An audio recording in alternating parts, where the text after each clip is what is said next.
আজ শেয়ার করব মাছের মাথা দিয়ে ফরাস ডাল। প্রথমে ফরাস ডালগুলো আগের দিন রাত্রেবেলা ভিজিয়ে নিয়েছি। পরের দিন খোসাগুলো ছিলে নেব। এখন সিদ্ধ করে নিয়েছি, সঙ্গে ওলকপিও দিয়েছি।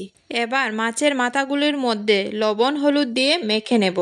তারপর কড়াইতে তেল গরম করে মাছের মাথাগুলো ভেজে নেব, উল্টে পাল্টে বেশ লাল লাল করে। এখন নামিয়ে নেব। ফোড়নের জন্য দিয়ে দেব শুকনো লঙ্কা, তেজপাতা আর পাঁচফোড়ন।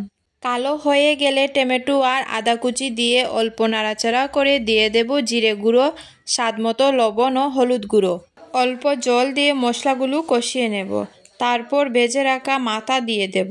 ভেঙে নেব যাতে মশলাগুলো ভালো করে মাথার মধ্যে লেগে যায়। এবার ডালগুলো দিয়ে দেব, অল্প নেড়েচেড়ে নেব।